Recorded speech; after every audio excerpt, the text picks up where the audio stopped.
Olá, bem-vindo à Luterana Floripa. Nos conectamos aqui por meio das plataformas digitais com o objetivo de prestar culto a Deus e também de refletir sobre a sua palavra. Deus quer, Ele deseja falar com você. Ele quer conduzir nossas vidas. Esse Deus é Deus Trino, Pai, Filho e Espírito Santo. E Ele está com você aí, onde quer que você esteja. Quero convidar você a colocar-se conscientemente na presença desse Deus. Busque a Ele. Dedique esses próximos momentos para realmente prestar culto, ouvir, orar, refletir. Deixe Deus falar com você. Como tem sido a sua semana? Você tem tido alguma dificuldade? Você teve alegrias? Você teve oportunidades de servir alguém no correr dessa semana? Como foi essa experiência? Você conseguiu servir conscientemente em nome de Deus? Hoje nós encerramos nossa série de estudos sobre o nosso compromisso de amar, servir e abençoar. O ensino de Jesus nos coloca diante desse compromisso, que é com Ele em primeiro lugar, mas que se manifesta na vida de outras pessoas.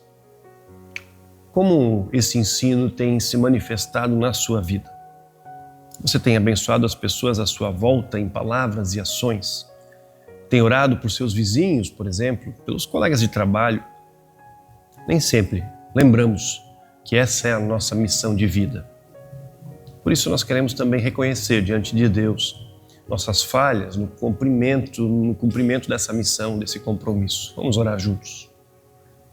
Senhor, nós te buscamos, nós colocamos nosso coração diante de Ti com essa compreensão de que precisamos ainda desenvolver de forma muito mais intensa esse nosso compromisso de servir as pessoas, abençoar as pessoas, amá-las em todas as circunstâncias. Precisamos aprender isso com o coração, mas também com as mãos, com os pés, com todo o nosso ser. Precisamos viver isso de uma forma mais intensa. Por isso, Senhor, nós também pedimos e clamamos que o Senhor tenha misericórdia de nós e nos ajude, nos perdoe e nos faça caminhar de acordo com o Teu chamado, com a Tua vocação para as nossas vidas. Queremos pedir, Senhor, que Tu manifestes mais uma vez também no nosso coração, na nossa mente, esse anúncio do Evangelho, essa verdade do perdão. Assim oramos, assim pedimos em Cristo Jesus. Amém. Eu e você precisamos ouvir, refletir, nos conectar sempre novamente com essa mensagem central da Palavra de Deus. Nela ouvimos: quando da parte de Deus, nosso Salvador, a bondade e o amor pelos homens foram manifestados, não por atos de justiça por nós praticados, mas por causa da sua misericórdia, Ele nos salvou pelo lavar regenerador e renovador do Espírito Santo, que Ele derramou sobre nós generosamente por meio de Jesus Cristo, o nosso Salvador. Ele o fez a fim de que, justificados pela sua graça, nos tornemos os seus herdeiros, tendo a esperança da vida eterna. Essa palavra é digna de confiança e quero que você afirme categoricamente essas coisas, para que os que creem em Deus se empenhem na prática de boas obras. Tais coisas são excelentes e úteis aos homens. Deus, em sua misericórdia, nos perdoa e nos regenera. Na cruz, Ele nos torna justos e nos chama para vivermos fazendo bem a todos. Nosso compromisso de amar, servir e abençoar nasce desse amor de Deus. Nasce do perdão que recebemos em Cristo. Brota da graça. Perdoados por Ele, somos enviados ao mundo, carregando agora o amor que recebemos de Deus. Que o anúncio da graça e do perdão de Deus inunde o seu coração. Inunde seu coração de gratidão e de disposição para servir a todos.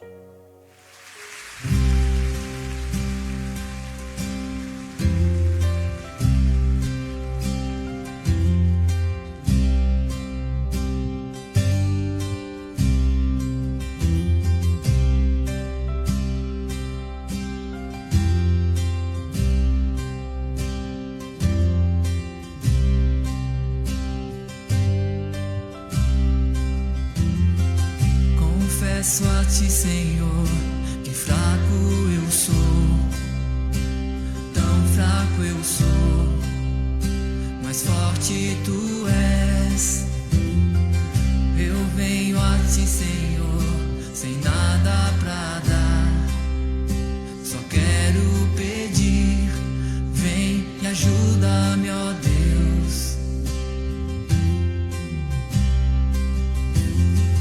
Confesso a ti, Senhor, que fraco eu sou, tão fraco eu sou, mas forte tu és.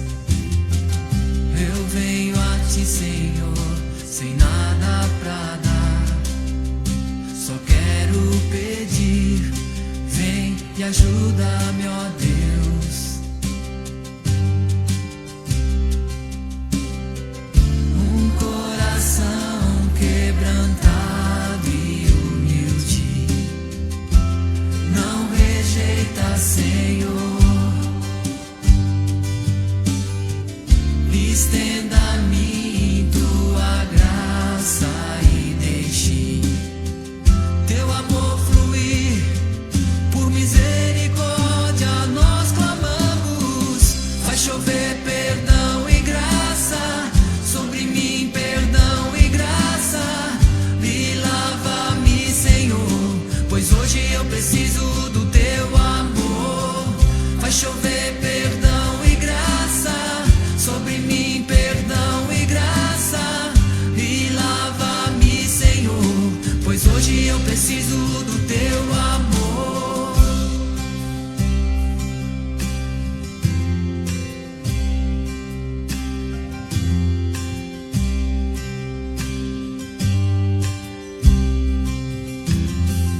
Confesso a ti, Senhor, que fraco eu sou, tão fraco eu sou, mas forte tu és. Eu venho a ti, Senhor, sem nada pra dar, só quero pedir, vem e ajuda-me, ó Deus. Um coração quebrantado, um coração quebrantado e humilde não rejeita, Senhor. Estenda-me tua graça e deixe teu amor fluir, Deus. Por misericórdia nós clamamos, faz chover perdão e graça sobre mim, perdão e graça. E lava-me, Senhor, pois hoje eu preciso do teu amor. Faz chover perdão e graça sobre mim, perdão e graça. Hoje, lava-me, Senhor, pois hoje eu preciso do teu amor. Se pedirmos, tu virás, tua chuva derramarás. Se pedirmos, tu virás, tua chuva derramarás. Se pedirmos, tu virás, tua chuva derramarás. Se pedirmos, tu virás, tua chuva derramará. Vai chover perdão e graça sobre mim, perdão e graça. E lava-me, Senhor, pois hoje eu preciso do teu amor. Vai chover perdão e graça sobre mim, perdão e graça. E lava-me, Senhor, pois hoje eu preciso do teu amor. Quando criança, tive uma experiência muito tensa com uma senhora, nossa vizinha. Tinha uns 8, 9 anos de idade, mais ou menos. E nós havíamos mudado para uma casa nova a vizinha tinha na parte do terreno mais próxima da nossa casa uma plantação de capim. Isso mesmo, ela plantava capim. O capim servia para alimentar uma vaca leiteira que a família tinha lá nos fundos do terreno. A vizinha detestava quando eu e meus amigos jogávamos futebol e a bola caía lá na plantação de capim. Se ela estivesse vigiando pela janela, com certeza ia gritar com a gente, chamar nossa atenção. Ela era brava, implicava com a gente. Minha mãe sempre tratou muito bem essa família. Tentou explicar para nós, crianças, que aquele capim era importante, que a bola atrapalhava, que nós devíamos cuidar. Mas para nós, crianças, era só capim e achávamos que ela era muito implicante, muito chata, que fazia tempestade por causa daquele simples capim. Não entendia por quê. Minha mãe queria tanto tratar bem essas pessoas que eram tão chatas no meu ponto de vista. Por que fazer o bem a essas pessoas que não querem o nosso bem? Alguns anos depois, essa família passou por uma crise. O senhor, o pai da família, faleceu. Faleceu em casa, de forma um tanto repentina. A senhora, essa vizinha, veio buscar consolo justamente na minha mãe. Foi acolhida, foi amparada. Meu pai auxiliou com os encaminhamentos que eram necessários. E para mim, na minha infância, foi impactante ver essa forma como meus pais acolheram aquela situação. Foi impactante ver o choro daquela mulher. As lágrimas nos olhos dela parece que a tornaram mais humana para mim. Eu tive compaixão. E eu aprendi uma grande lição na vida. As pessoas bravas, elas também sofrem. Elas também precisam de ajuda. O amor é, de fato, central no ensino de Jesus. Em primeiro lugar, Deus nos ama. E por isso Jesus veio ao mundo. Jesus veio para nos amar. E fez isso de uma forma contundente na cruz, perdoando nossos pecados. Ele nos ama, mas também nos chama, nos convida para amarmos da mesma forma. Um amor radical, que muitas vezes vai sim nos desafiar, porque não é fácil amar em algumas situações. Jesus, no entanto, vai nos dizer: vocês ouviram o que foi dito? Ame o seu próximo e odeie seu inimigo. Mas eu digo, amem os seus inimigos e orem por aqueles que perseguem vocês, para que vocês venham a ser filhos do seu Pai que está nos céus. Porque Ele faz raiar o sol sobre maus e bons e derrama chuva sobre justos e injustos. Portanto, se vocês amarem aqueles que os amam, que recompensa receberão? Até os publicanos fazem isso.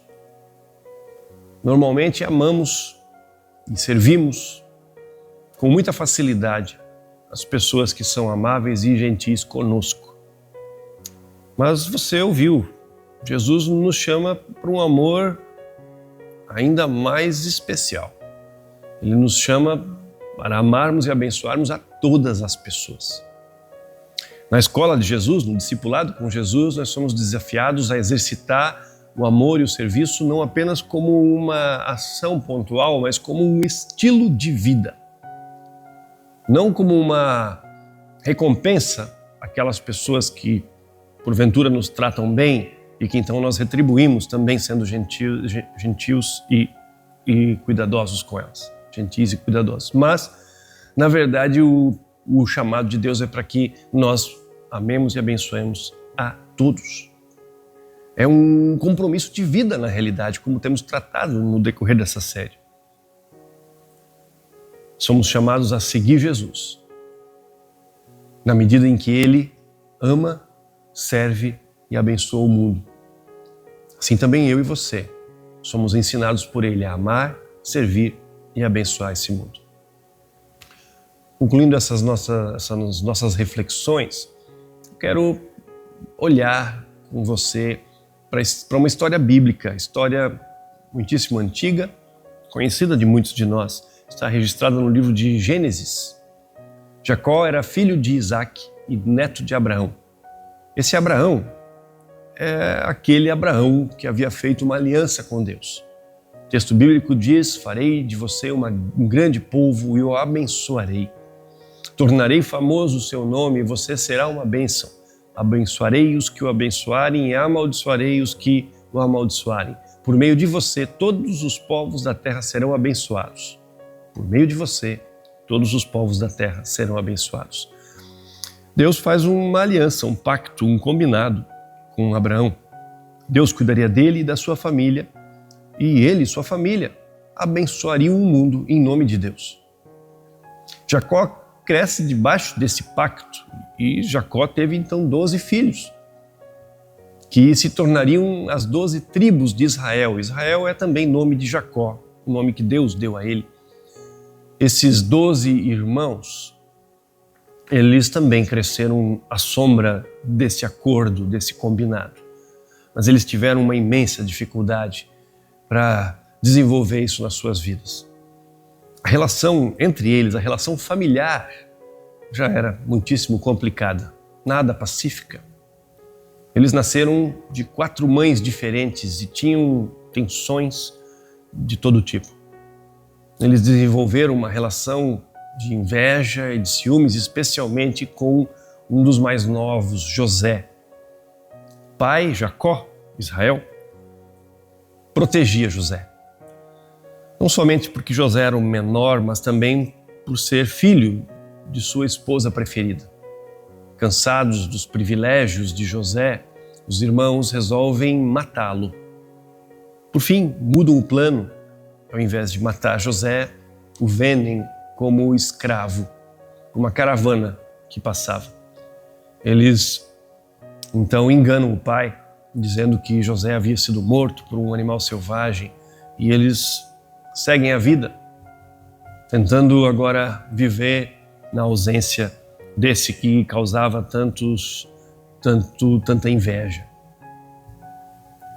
O texto bíblico diz que o Senhor de José se agradou dele e que José, quando foi vendido para o Egito, quando chegou no Egito e foi vendido, ele serviu a um superior, a uma pessoa muito importante, o Potifar. E que esse Potifar, ele se admirou de tal forma com esse jeito de José servir, que encarregou José de toda a sua casa, lhe conferiu todas as suas posses. Lá no Egito, José vai viver de uma forma alinhada com aquele propósito inicial, com aquele pacto inicial do pai Abraão. Ainda que ele naquele momento seja um escravo, ele decide servir e abençoar a casa do seu patrão. Seu serviço é tão dedicado que ele chega a ser uma espécie de gerente, administrador da casa de Potifar. A história prega mais uma peça em José. A esposa de Potifar trama contra ele, o acusa falsamente de assédio sexual. José foi então parar na prisão do rei, na prisão de Faraó. E num certo momento, 2 outros personagens chegam nessa prisão. Um deles é o chefe dos copeiros, o outro é o chefe dos padeiros. O Faraó os mandou para a prisão porque se desentendeu com eles. E o capitão da guarda, o responsável pela prisão, coloca esses 2 homens aos cuidados de José.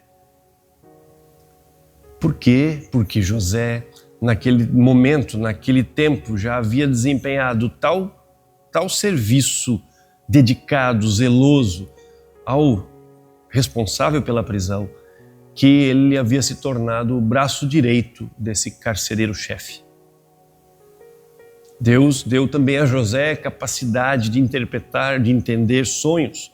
E quando esses 2 homens, o copeiro e o padeiro, esses prisioneiros que estão ali sendo servidos por José, têm sonhos estranhos, José nos ajuda a entender, a interpretar o que está acontecendo. José conclui que o copeiro seria libertado e restaurado à sua função e o padeiro, por outro lado, seria morto. Isso de fato veio acontecer.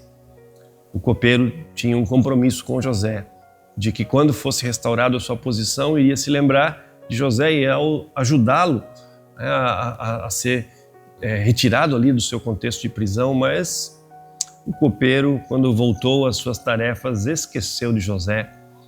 Somente depois de muitos anos é que ele novamente encontra nas suas lembranças José. Quando o próprio faraó teve sonhos estranhos. Esse copeiro então lembra, puxa, José interpretou o meu sonho, e assim ele diz para o faraó: conheço alguém que pode ajudar. José foi chamado e interpretou os sonhos de faraó a respeito das espigas e das vacas, gordas e magras. As gordas são muito gordas, mas quando chegam as magras, comem as gordas. Essa história é bastante conhecida. O que acontece então é que José ele vai ser alçado para uma posição de destaque. Ele é agora chamado para ser o governante do Egito. Depois de tantos anos preso, esquecido, ele mantém seu estilo de vida. Ele continua servindo e abençoando. E agora, diante de Faraó, da mesma forma, ele serve. Ele propõe um plano que eles guardassem durante os 7 anos bons para que pudessem ter um estoque no tempo difícil. E essa proposta ela é bem vista pelo faraó, que o chama para ser governador de todo o Egito, o primeiro no comando depois de Faraó. José constrói silos, armazena grande quantidade de grãos e alimenta o mundo nos anos de seca, não apenas o Egito. Pessoas de todos os lugares vêm ao Egito quando sabem que ali existe um estoque. José poderia, na sua história, ter ficado rancoroso, poderia murmurar. Ele sofreu muito desgosto. Ele foi esquecido na cadeia, ele foi traído pelos irmãos, ele foi injustiçado na casa de Potifar. Ele poderia não usar os seus dons e achar e se rebelar contra o mundo.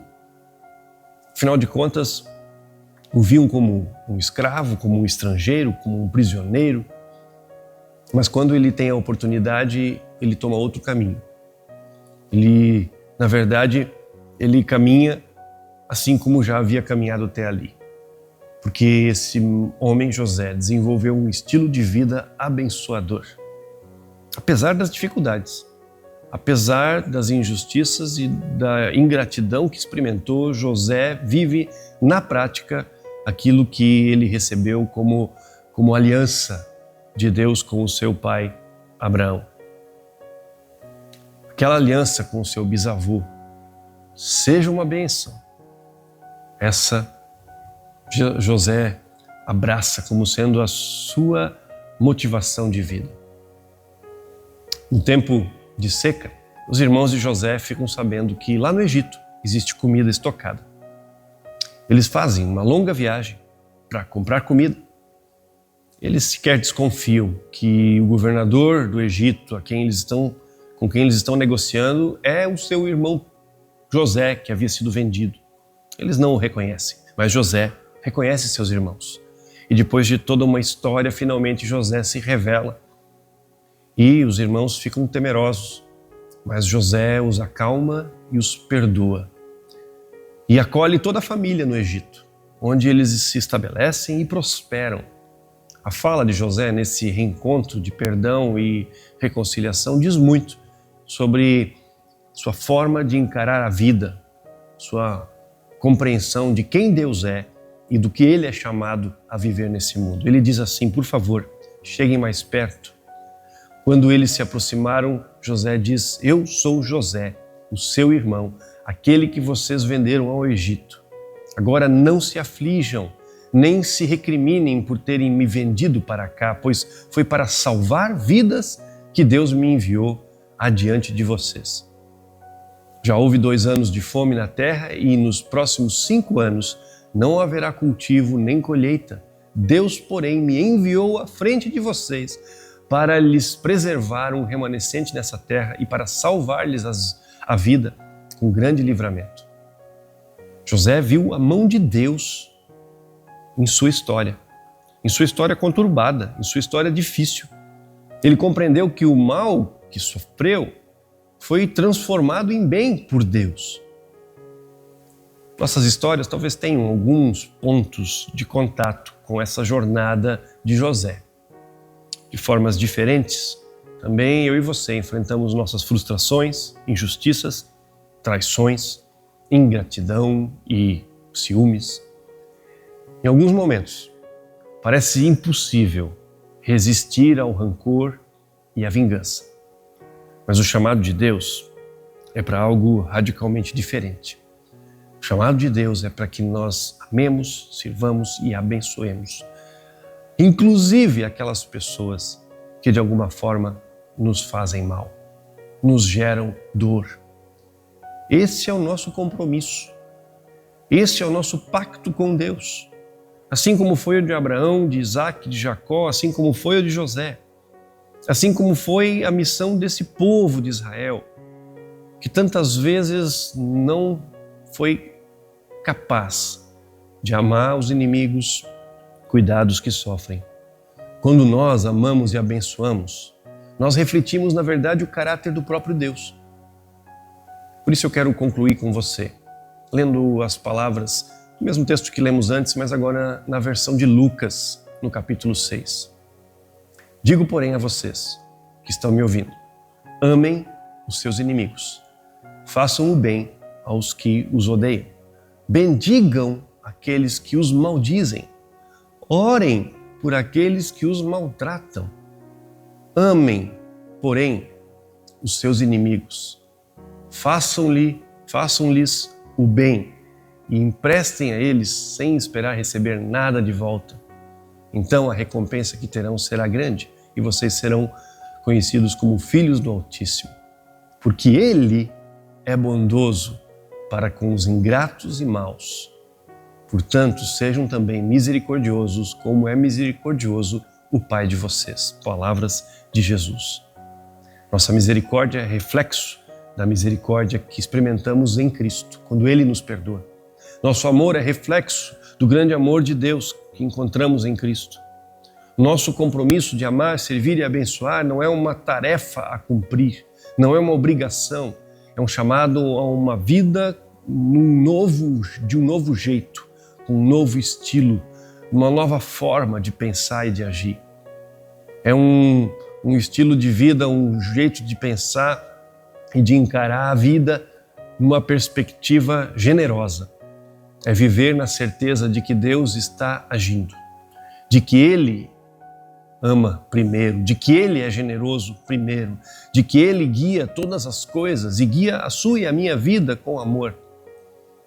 Por Ele ser bondoso, mesmo quando nós somos ingratos e maus, Ele também nos chama para que igualmente nós sejamos bondosos quando outros são ingratos e maus. Que Ele nos ajude. A tarefa é difícil porque ela mexe com nossos instintos. Mas eu quero convidar você a buscar esse amor de Deus que nos torna também capazes de amar, servir e abençoar. Assuma esse compromisso.